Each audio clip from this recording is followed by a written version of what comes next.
ARY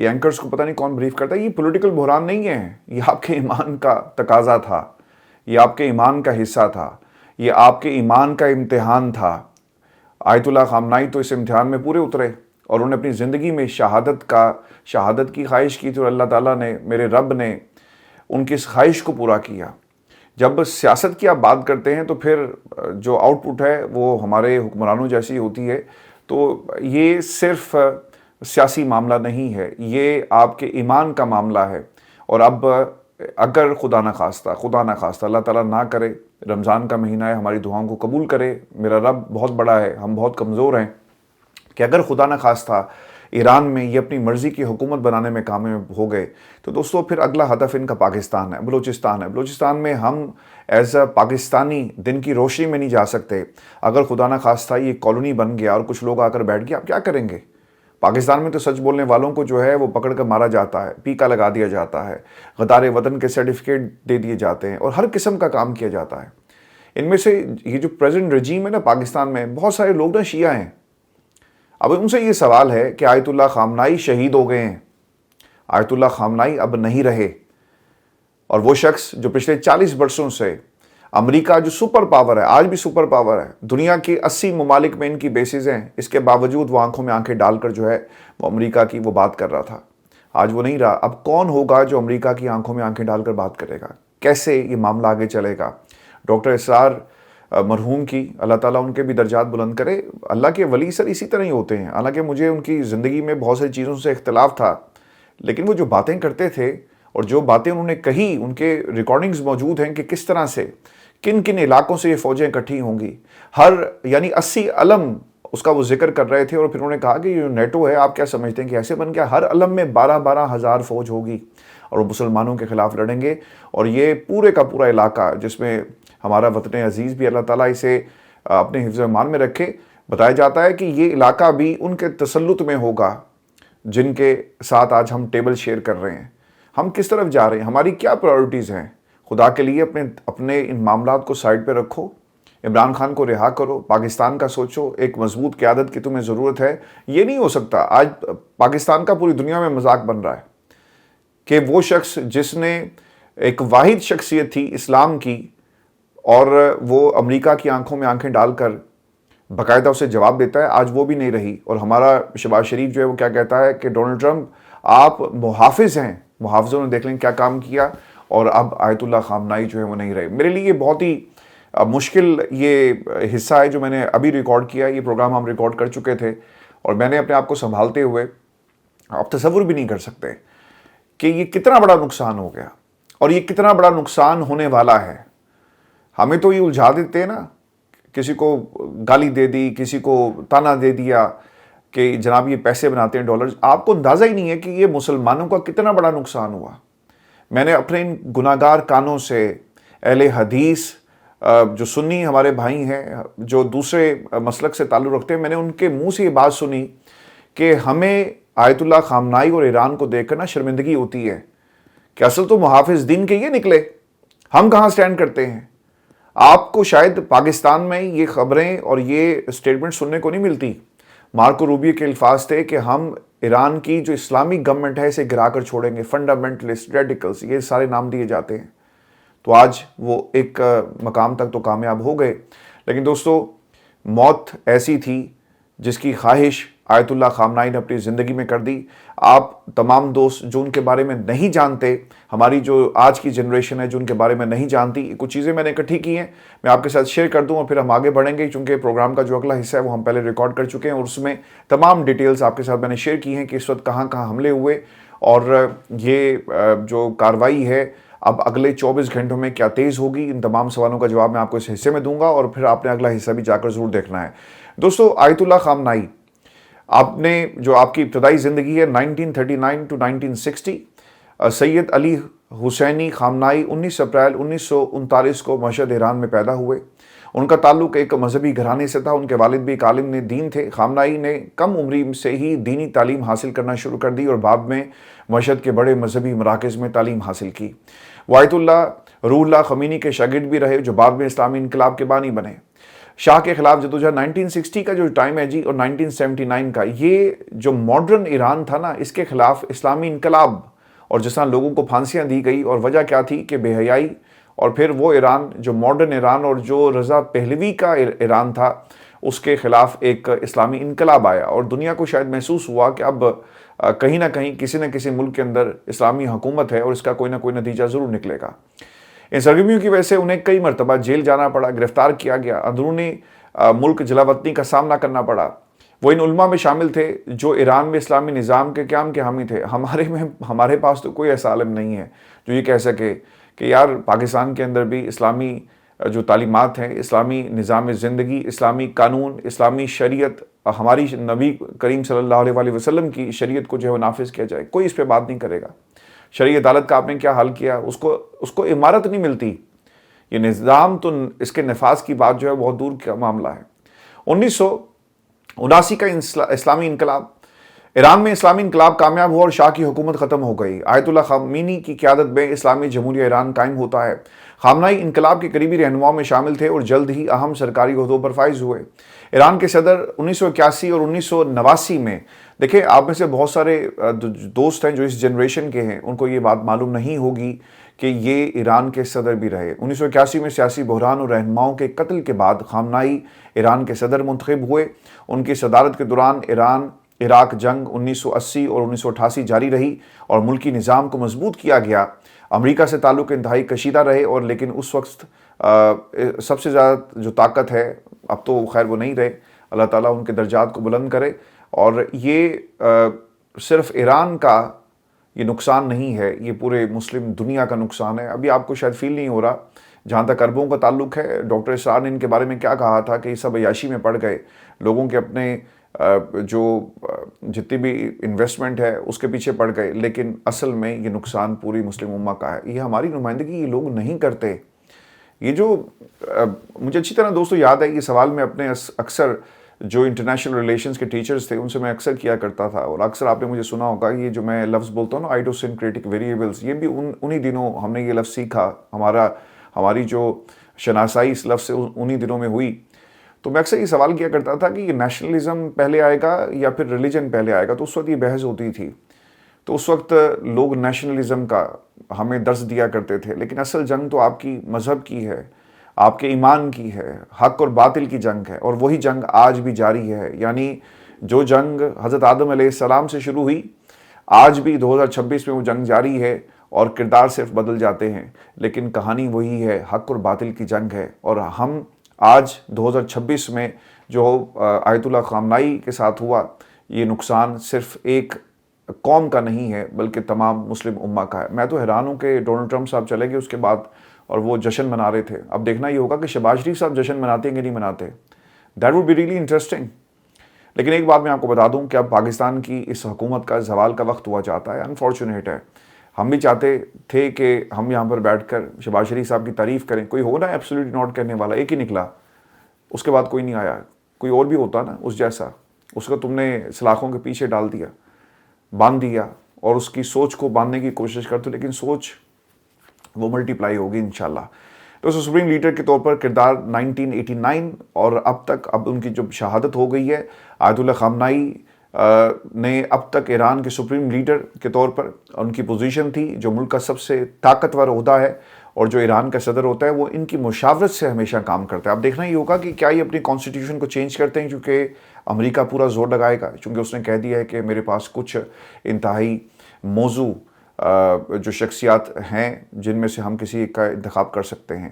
تو یہ اب تک کی ڈیولپمنٹس ہے، اور جو اگلا حصہ ہوگا اس میں ہم آپ کو دکھائیں گے کہ کس طرح سے ایران نے تل ابیب کے اندر اٹیک کیا، اور کن کن شہروں کے اوپر ایک جو اٹیک ہے ایران کی طرف سے وہ ہوا، اور کتنی تباہی جو ہے وہ ایران کے میزائلوں نے پہنچائی ہے تل ابیب کے اندر۔ وہ ممالک جہاں پر ایران کی کارروائی ہوئی اور بلڈنگز کو نقصان پہنچا، وہ ویڈیوز بھی میں آپ کو دکھاؤں گا، اور دبئی ایئرپورٹ کی اس وقت کیا صورتحال ہے اس پر بھی تفصیل سے بات کریں گے۔